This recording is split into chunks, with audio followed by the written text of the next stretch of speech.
Hi, tonight from Groovy Entertainment. Today we're gonna book on tape to play for you. Today book is Fred Flintstone and Good Old Unreliable Dino for 1974. So let's get started.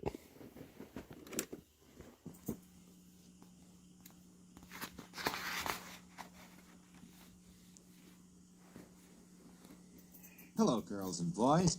I'm your Peter Pan storyteller, and I'm going to tell you a story about Fred Flintstone and Dino the dinosaur. You can read along with me, word by word. Just turn the pages when you hear this sound. Now, let's begin on the first page with the title, Fred Flintstone and Good Old Unreliable Dino.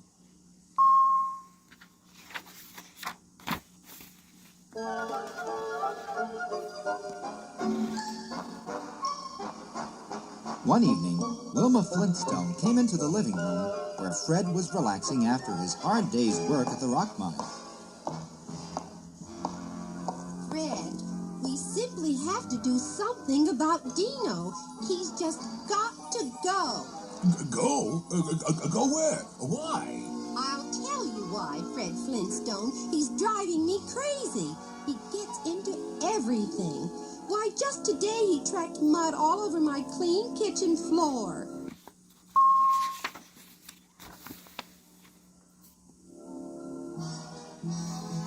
Then he broke my clothesline and the wash got all muddy. Then he was chasing a butterfly and mashed all the flowers in my garden flat. And after I baked a pie and put it in the window to cool, he smelled it, stuck up that long neck of his, went slurp, and that was the end of my pie.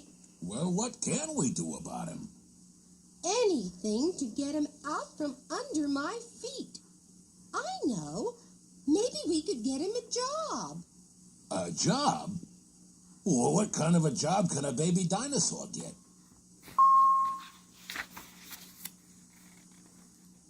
I'm sure I don't know.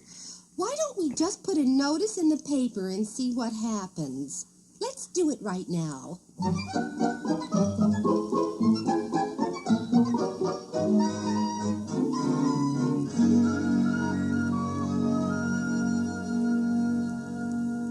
The next day, this ad was in the Bedrock Bulletin. Strong, willing animal wants job. Will do any kind of work. See me at the Flintstones. Bright and early that morning, the ad brought results. Fred Flintstone here. Yes, that's right. Great. I'll bring him over right away. Bye.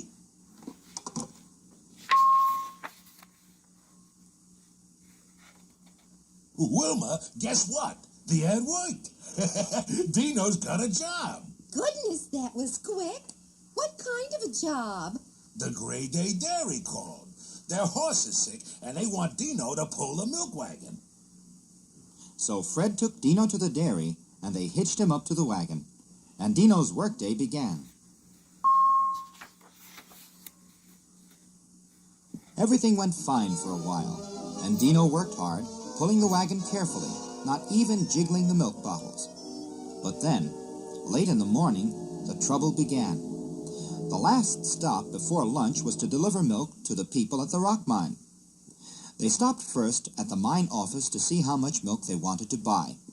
The driver had gotten down from the wagon and was almost at the office when it happened.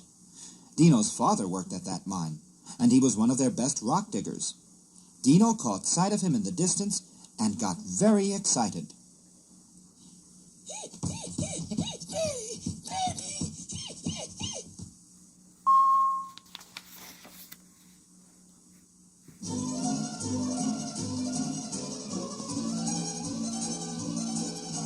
Dino was so excited that he forgot he was hitched to the milk wagon, and he just took off, running toward his father.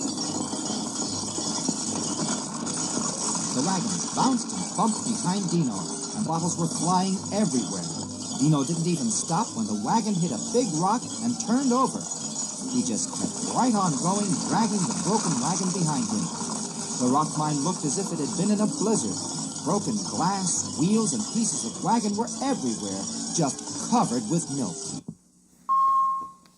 When they finally caught up with Dino, they were so disgusted with his behavior that they took him home, disgraced and out of a job. But that night, about 9 o'clock, the phone rang. This time, the call was from a lady who needed a watchdog because hers had run away. Fred took Dino to the lady's house and explained to him very carefully what Dino was to do and not do. Then Fred went home, and he and Wilma went to bed, relieved that Dino again had a job. But early the next morning, a strange man brought Dino back. What's wrong? Where's the lady who hired Dino? Plenty's wrong. She's in the hospital. Hospital? What happened? Who are you? I'm her next-door neighbor. Everything was fine until this morning when the paper boy came by to deliver the paper. I guess Dino thought the paper boy was a burglar, and he roared so loud that I thought a mountain was falling down on my house. Then Dino chased the paper boy up a tree and tried to eat him and the tree. There was so much uproar that my neighbor had a heart attack. Here, take him back. He's all yours, and you're welcome to him. Now what do we do? Dino will never get another job. Who's that? Fred opened the door, and standing there was a man with a round, smiling face. He was wearing a high silk hat and a long frocked coat. I own a circus, and I saw your notice in the paper. What kind of an animal is it? Dino wagged his tail at the man, grinning hopefully, for he was ashamed because he had made a mess of his 2 jobs, and he wanted to make good. A baby dinosaur? Perfect. Just what my circus needs. We will make a lot of money with him and pay him, too. So Dino went to work again. 10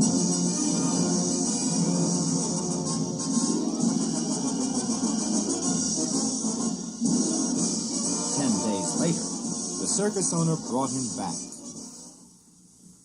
It's a shame, but we just can't seem to fit him in the right place. We tried him on the tightrope, but he's so heavy, he broke every rope and wire we had. Once he even squashed the clown act. Then we had him balancing and throwing balls with his nose like a seal. But he threw the balls so hard that they made holes in the tent. Finally, we tried him riding a motorcycle through a hoop, but he mashed it flat, too. Sorry, but we just can't use him. And back he went to his circus, leaving a dejected Dino with Fred and Wilma.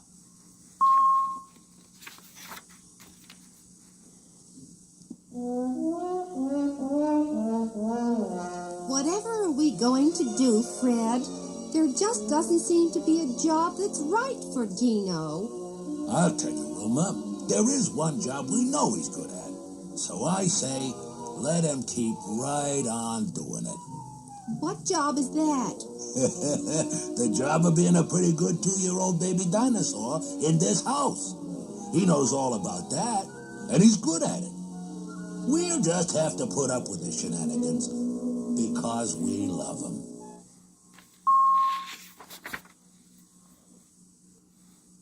Pebbles, who was sitting on Dino's back, was very glad he was home again. Ta-da, goo-goo. Which meant, and besides, he's my very best friend.